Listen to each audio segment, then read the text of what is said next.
We are live 364 days a year. What are we doing here? If Dom turns at SummerSlam, I'm shaving my moustache off. I've told you, if that happens, it's going. My lip is cold because of a stupid bet that I made with YouTube. Oh, good. Wrestle's better than Daniel Bryan Daniels. Better than Okada. How do you not get sushi after Monday Night Raw?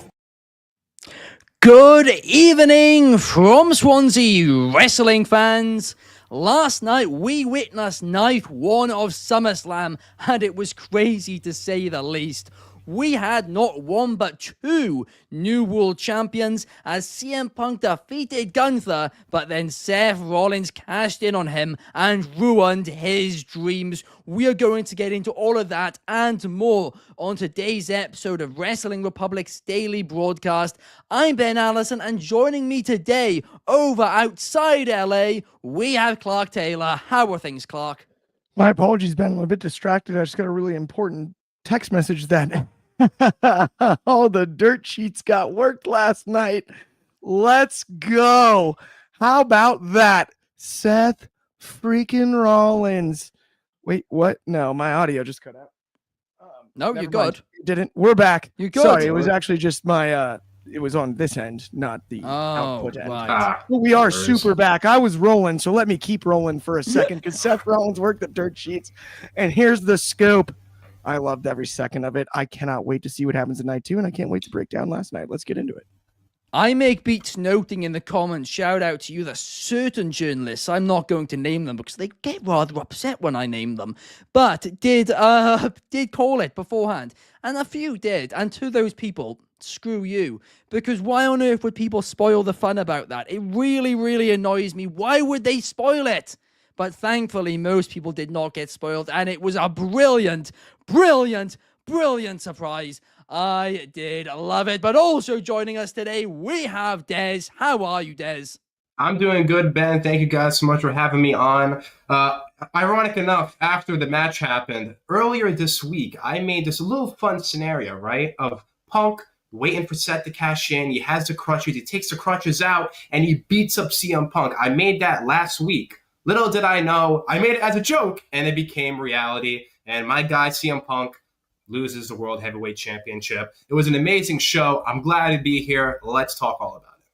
Absolutely. We have got some great people in the comments. Fernando Cavcase K, shout out to all of you. And also shout out I Make Beats as well. Yes. Don't worry, you're not causing drama. I am just kidding around. No. But up next, we have to talk about this women's championship, and I want to talk about it out of the gates because I think everybody was acting like this was a foregone conclusion that Tiffany Stratton was going to lose the championship to Jade Cargill. Jade Cargill had been built as a monster, as a top woman heading into this match, and to me, I was certain she was going to win it. But it turns out she didn't. And not only did she lose it, but she lost it cleanly. Clark, I want to get your thoughts out the gates.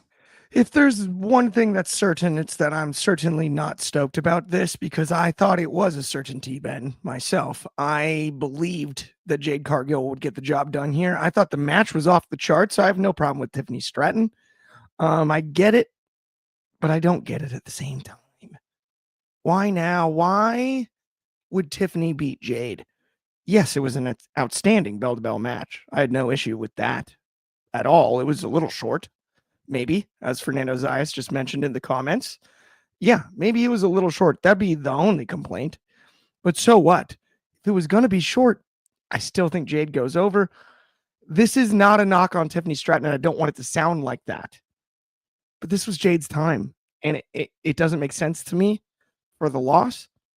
It is what it is, though. And at the end of the day, you still have both Jade Cargill and Tiffany Stratton at the top of the card in the women's division, and we'll be just fine. So it is what it is. I'm okay with it, but it wasn't my favorite as far as results. Yeah, I do have to agree with you there. And I also do agree with Fernando, his comment that the match was too short too.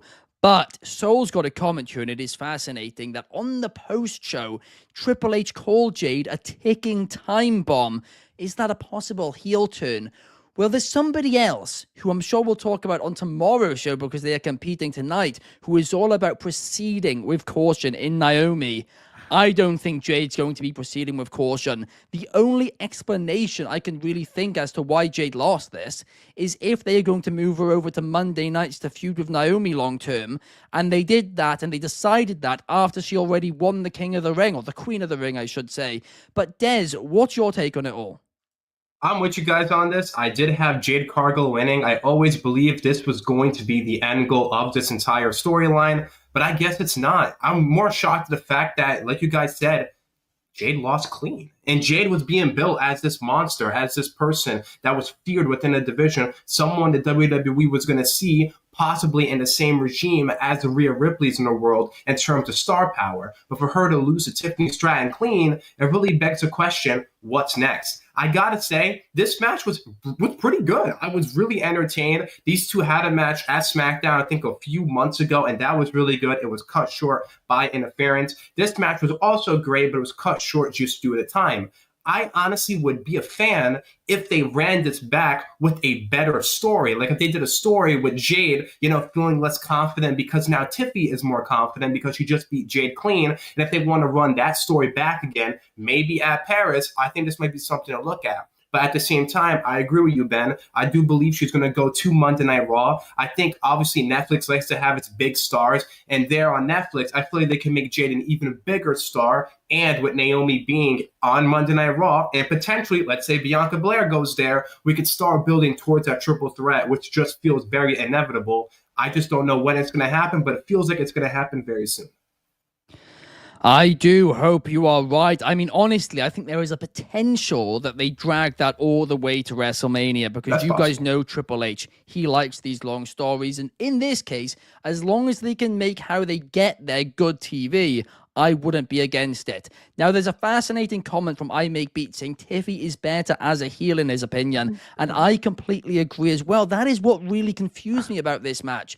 I thought we were going to have a Tiffy heel turn if she was going to win, Clark. The other thing is I think both wrestlers are better as heels. I'm not going to lie. I think, truthfully, both of them are better heels than they are baby faces. And we got a little bit of baby faces versus baby face, and I think that might be why we're a little unsure about the results too at the same time, because that's what we ended up with. I think because of Jade's charisma, and Tiffany has it in spades as well.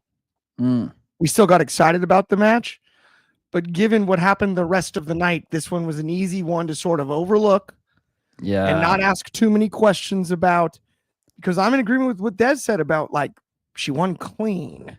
Do you know what, though? You mentioned overlooking it.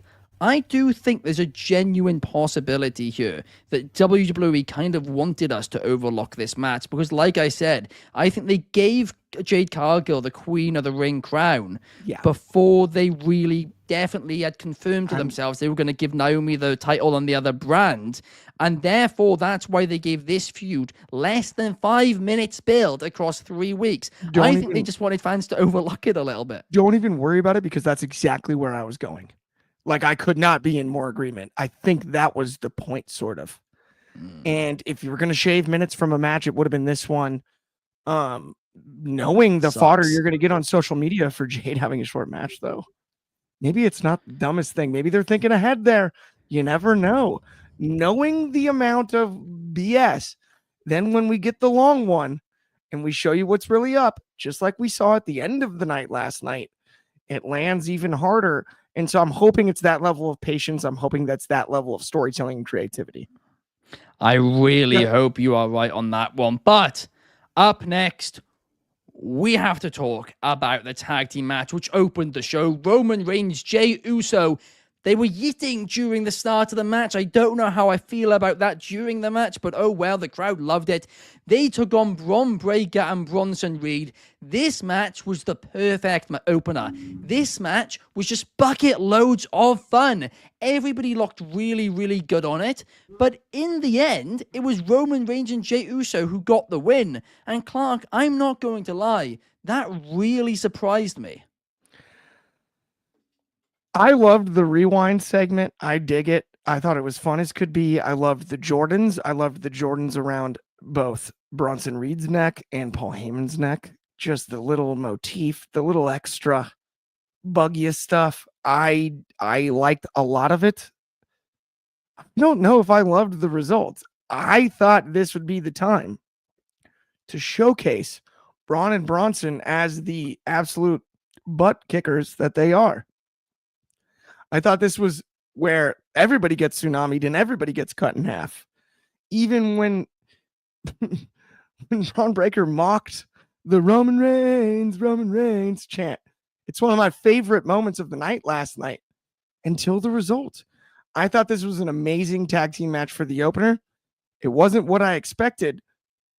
The only thing that I can think coming out of this, though, is, but why? But why? I personally, the childhood Clark in me is sitting there rooting for Roman Reigns and Jay to win the match. Then once they did, I thought,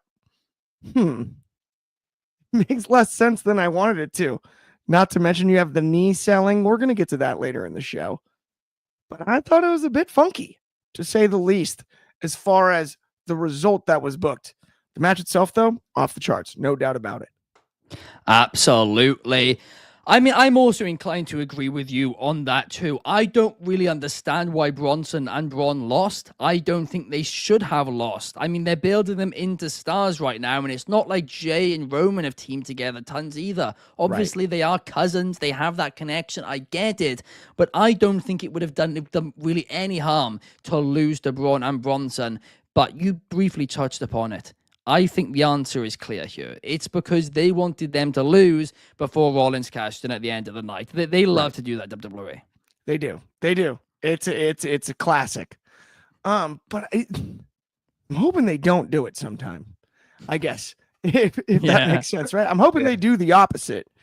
Like, one thing I loved about what happened with Rollins at the end, and we're obviously going to get to that later, though, is they swerved us. Yeah, they got us. That's true. Keep doing that.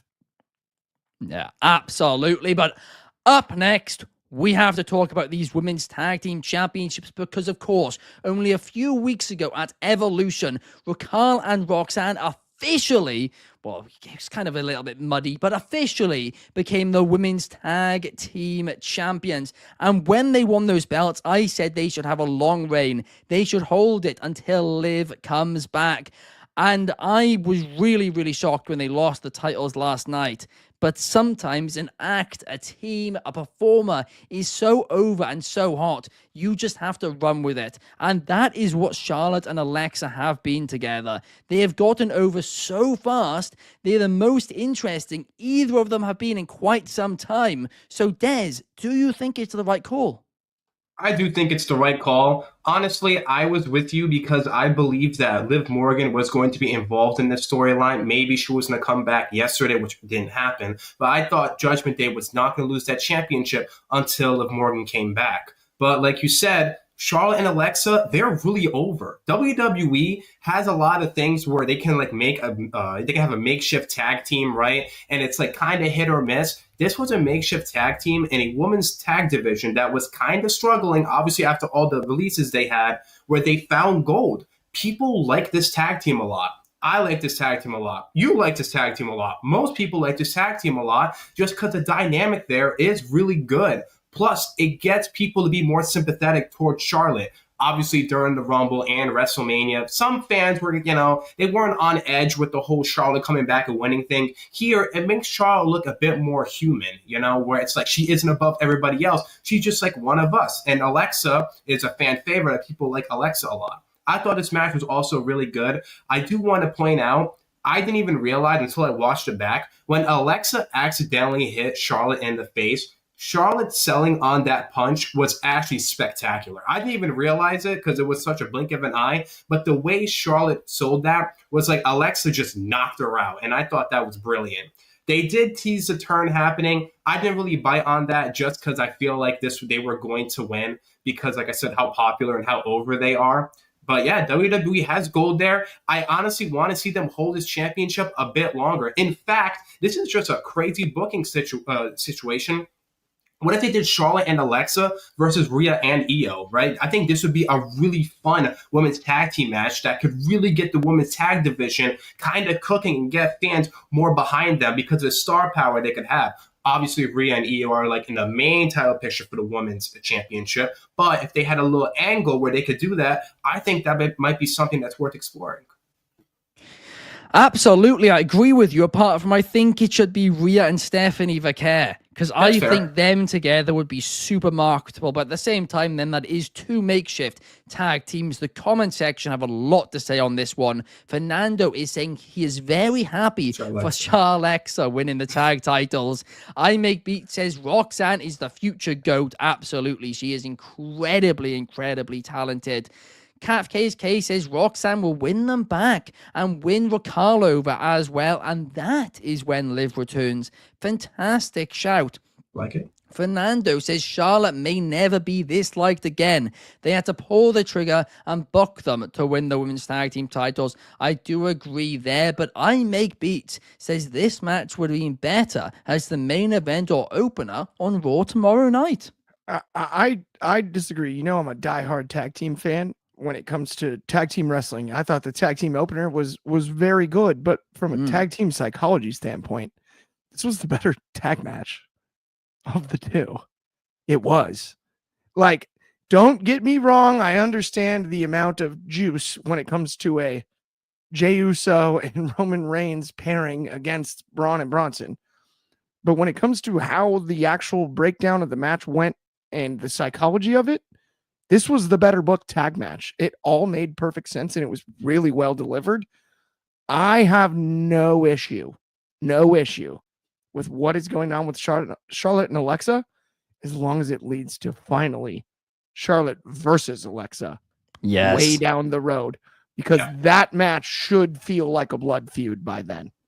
It could and potentially should go all the way to WrestleMania. That should be the WrestleMania program for both of them, and keeping both of them out of world title pictures as well, where they've both been, very heavily involved with for years and years. Yes. Yeah, absolutely. I'm with you. I mean, I just think for what was accomplished with Charlotte, and it's funny because I think Unreal affected a lot of these storylines. It did. In a way we didn't anticipate, but there's brilliance to it. It's really funny because the initial reaction on Unreal was polarizing and split, right? But now it's like they used it as a vehicle to tell deeper stories on TV than they have in years. I'm cool with that. That, along with the Players Tribune and a few other things too, because I want to also make it clear, a lot of people are now crediting Unreal for getting behind Charlotte again, but they got behind her 3 weeks before Unreal came out. It was the Players Tribune thing, which I think really did it. Yes, shout out Derek Jeter. Absolutely. Up next, we have to talk about one of the most controversial points coming out of SummerSlam Night 1, and that was that Sami Zayn defeated Karrion Kross.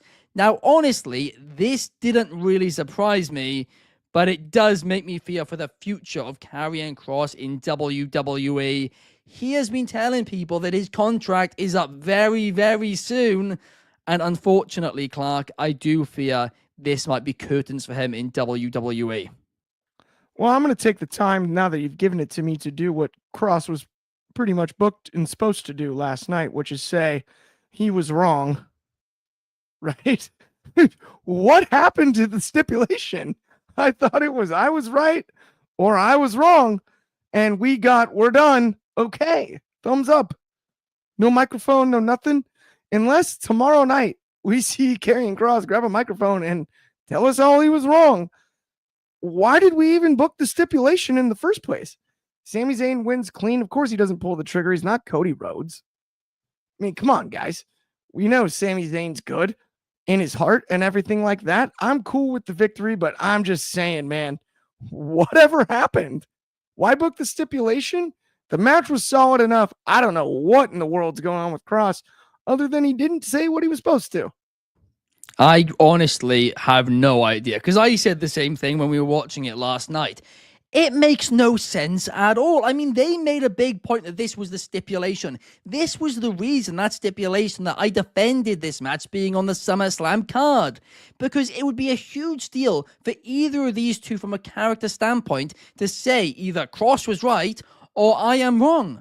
And they didn't do it. Just forgot about it. The commentators didn't even acknowledge it. We're done. Okay. Yeah. It was stupid. Absolutely like, stupid. Goofy. Ridiculous. It was pretty. Yeah. But I make beats saying, yeah, I realized. I was thinking that earlier today. never said it's it. like booking a TLC match with no tables, ladders, or chairs. Yeah. You just used a ramp to get up to the belt.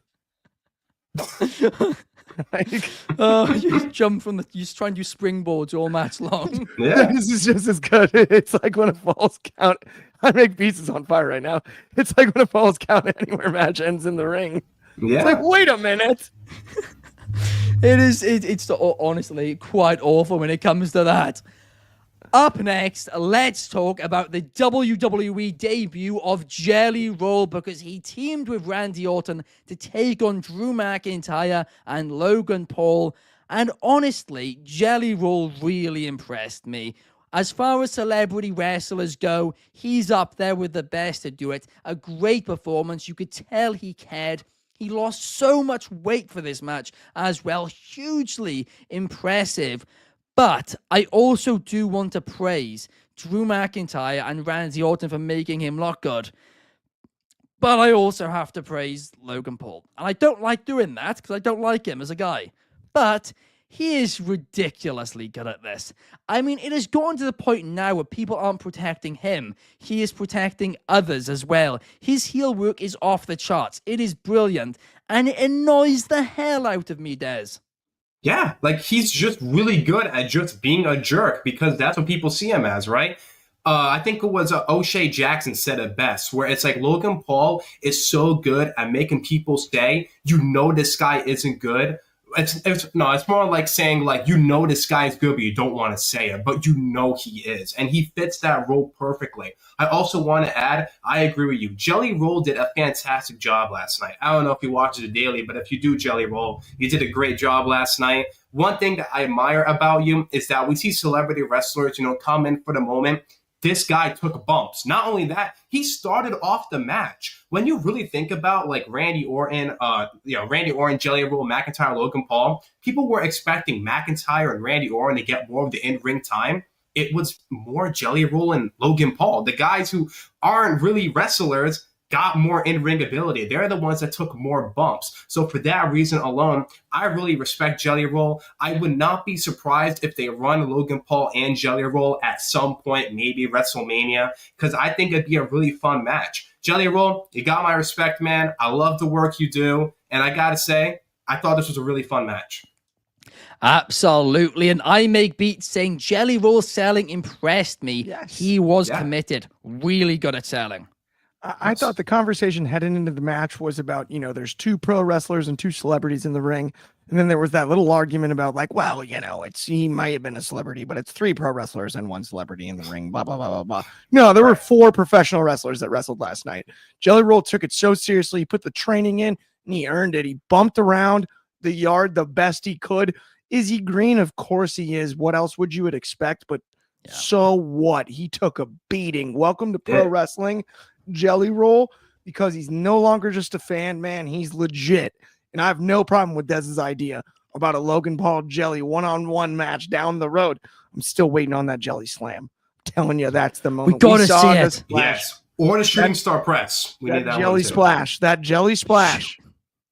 Shooting star. Yeah, that's not going to happen. For flip's sake. For flip's sake, guys. Because he's playing too many video games. He edited Jelly Roll's moveset on 2K26. I would never. We got Corey Hinkle in the chat saying, give Logan his flowers. This No good doubt. in 3+ years. Imagine what he'll be capable of in another 5. His personality is a work, heel in and out of the ring. Well, I might disagree on that last line a bit because the guy has done some actually like really bad stuff in real life too. Sure. But Well, I mean, count the basket though. It makes him more heelish. Well, it I guess does, fair. but I don't think it's a work. I think it's a shoot in that part. But you are right. Yeah. In 5 years, he's going to be scary yeah. good.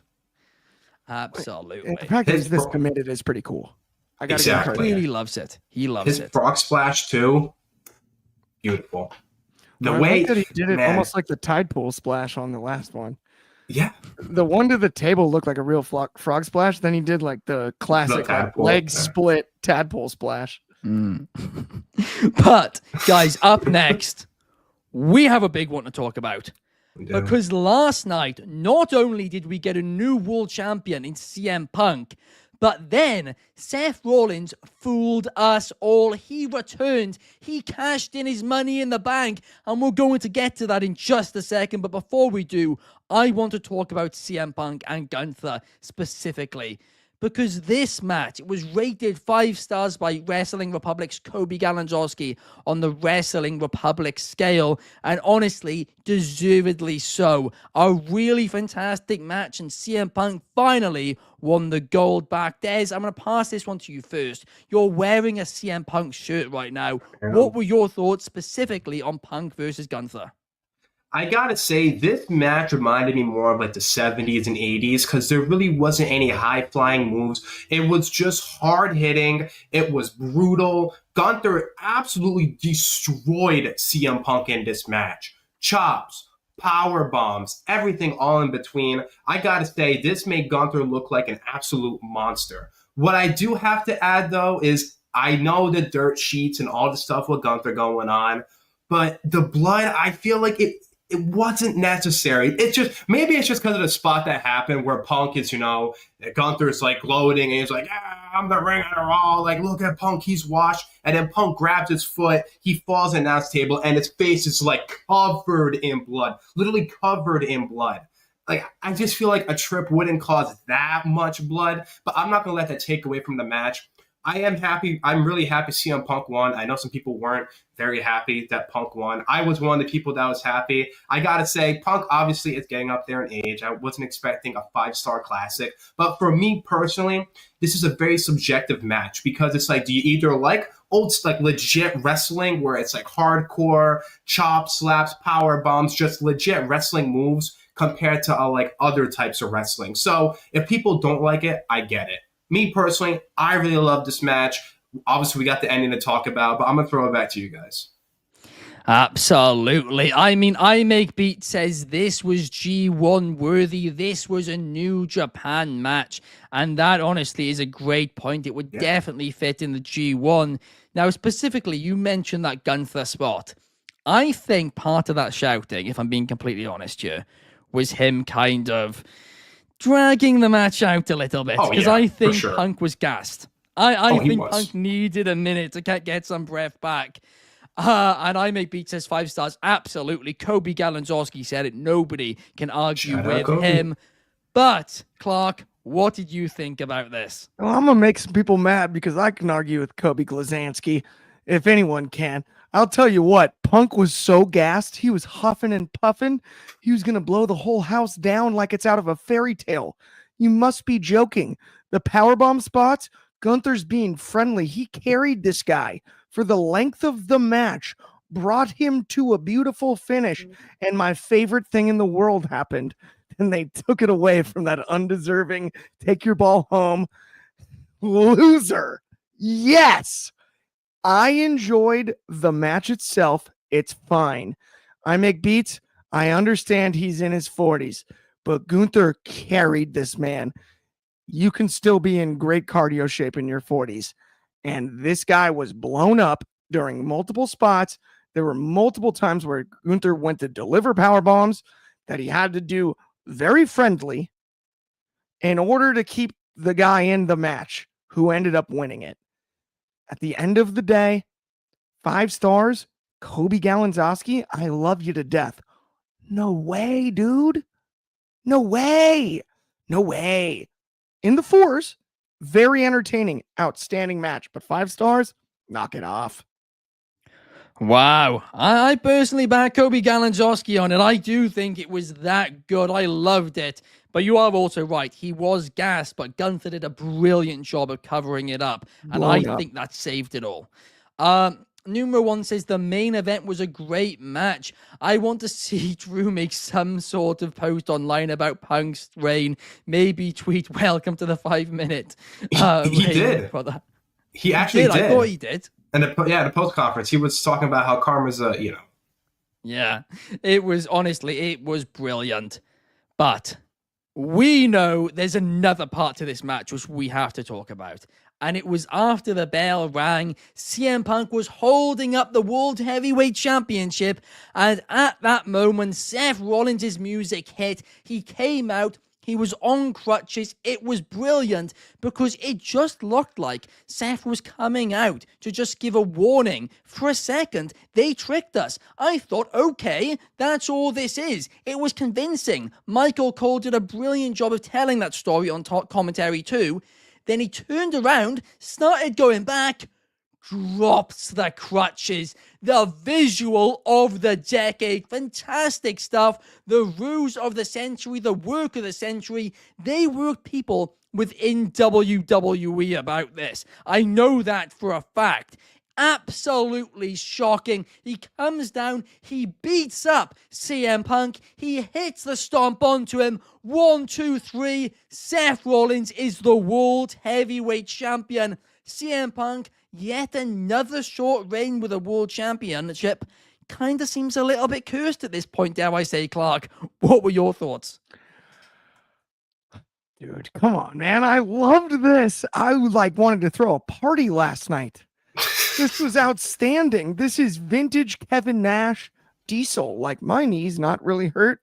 The drop of the crutches, taking the brace off, running down to the ring. Oh, it was so golden. What more could you ask for? I've been begging since we started this program. Work us. Work the hardcore fan. Work the dirt sheets. Work the people that watch week in and week out too. Because other people get worked more easily, but it's not easy to do. I got worked. I thought he was really hurt. I thought, man, that's a real shame. He's out for 8 months. I got and I loved it. I got goosebumps the second it happened. Drops the crutches, the rundown, hitting the stomp with the allegedly injured leg, no less. Because if you notice, Seth can deliver the stomp with either the left or the right. He did it with the injured one. And I loved it. Oh, I was so tickled. Spinning the belt around for the throwback and everything at the top of the stage. My only fear, sincerely, is how in the wide world of sports do you possibly top that tonight? Does it get everybody to be all eyeballs on tonight? Absolutely. How could you not? After that finish. But how do you top it? I've got sympathy and empathy for whoever's in the opener tonight. Absolutely. I mean, the opener is not going to come close. The way I think they're going to end the show tonight is Cody Rhodes getting beat down by John Cena and R-Truth. And who knows who else, if anyone, as well. So I think last night was a big celebration moment. Tonight is going to be heartbreak. But enough about tonight. Let's go back for a second to the cash-in, because Des, I want to get your thoughts. I gotta say, the more that it sunk in, I gotta say twice, but this was absolutely brilliant, right? The way Seth Rollins comes out, it had me really looped in where I'm like, okay, Seth's gonna just tease a warning, right? Because I always had a feeling he was gonna cash in on Punk. I didn't think it was gonna happen last night. So he hobbles out and then he just stops. And the way he stopped, it just seemed like for a split second, wrestling stopped for 1 second, because it's like, what is going to happen next? He drops the crutches, and then, like CM Punk once said in Ring of Honor, the greatest trick the devil ever pulled was making people he believed that he didn't exist. And Seth Rollins made everyone believe that he was injured. I also want to add, I'm very happy Seth Rollins is not injured. I'm glad this isn't a work. I don't want to see wrestlers get hurt legitimately. So I'm very happy that Seth is back. I've been really thinking about the cash-in, though. I like Edge. I like Adam Copeland. His cash-ins on Undertaker and John Cena at New Year's Revolution 2006. Seth Rollins is the ultimate opportunist. I believe he has earned that title, cashing in at WrestleMania 31 on Brock Lesnar and Roman Reigns. Now, working an injury to cash in on CM Punk when he least expected to take the championship at the second biggest show of the year at SummerSlam. This was absolutely brilliant. The visionary, the messiah, the architect strikes again. They call it the work of the century, the ruse of the century. I call it the heist of the summer. This was brilliant. Absolutely. Corey Hinkle in the comments said, Yes. moment of the year. The pop was unreal. I genuinely screamed and cheered. FaceTime the group chat for a party. I was in that FaceTime chat, and literally 8 of us face chat in the FaceTime chat. 8 of us, all the same thing. Like nobody could really say anything. We're all just kind of laughing. Like that was amazing. I walked away because I was watching with you, Ben. Like, you know that, right? I walked away for a second. I took that call from Corey and was like, oh my goodness. Like, I mean, it's one of those moments that it brings you back to a different day where it just felt like I got shocked. And and you're so not, it's what hooks you in to become a wrestling fan in the first place. And then I feel like everybody has this journey. You get to a point where suddenly it's really hard to shock you. So when it happens, it brings you back to that like childlike feeling. We all have to suspend disbelief watching professional wrestling. We all have to do it watching Star Wars. So let's be honest there. But at the same time, like it was really easy as soon as the crutches dropped.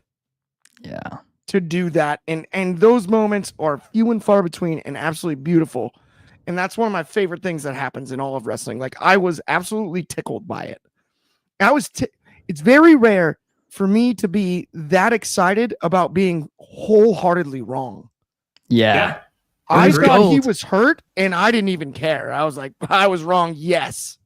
Yeah, like I'm happy that he actually is not hurt. Like people like kind of, like this was amazing. And plus I agree with you, Clark, 100%. Yeah, in a vacuum, this is the point. Yeah. Like they always talk about if somebody unfamiliar with wrestling, what do you show them? This is now on that list. Yeah, it has to be. This is very much on that list. Do you know what? 100%. Like, I showed my dad and my brother a few weeks ago when Seth Rollins got hurt the injury, saying, "Oh, look at this brutal injury from last night." And I told them today, I was like, it was all a work. I mean, maybe he was slightly injured, maybe he wasn't, I don't know, but he's already back. And they couldn't believe it. So, I mean, it's something which I think even amazes people outside of wrestling. It transcends the hardcore fan base. It is brilliant. It is. We've got a couple of comments here I want to get to. Numero 1 says they're 100% doing the double turn. I don't think Cody is turning. I'll say. No way. No way. Mark my words. Mark my words. A heel turn's not happening. And it's not happening for years. No, years. They have 2 good guys right now. Well, actually, Cody's a heel. They don't. But, who's the other good guy? Right now, it's Cena and Cody. They're pitching it as their 2 good guys now. You believe him. Oh, you believe him. But Cena's gone in a few... Cena's gone in a few months. Then who's going to be the big baby face? They need Cody to stay face as much as that would be awesome. Yes, I make beats is correct right here. Cody is a heel in real life. He just plays a baby face on TV. Exactly. I couldn't agree more. Yeah.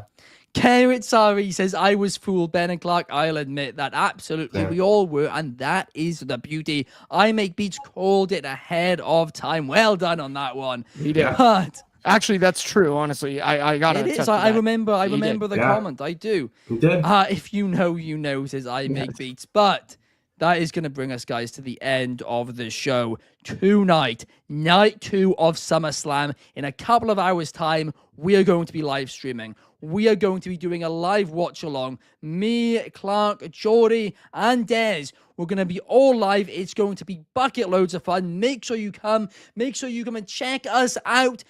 Engage with it. All of that stuff. We'll be doing live clips from it as well. And hopefully, there will be some good things to react to on it. But I'm sure. Yeah. There's going to be good stuff. Well, I just shot an arrow for no reason. I don't know. I was Oh. working on that. I thought it was going to be my new sign off. Oh. Okay. that not Okay. cool? Didn't work. Yeah, it was an arrow. It was you know? the most bizarre thing I think I've ever seen you do on this show, but fair enough. Maybe that's the new thing now. Yeah. Maybe that's the new thing. Does Arrow. bring us so to the end. Thank you to Clark. Thank you to Des. And most importantly, thank you to everybody who is watching and commenting along. We really do appreciate it. We'll be back in a couple of hours for the watch along and same time tomorrow, same place to talk about night 2. Have a fantastic day. Peace.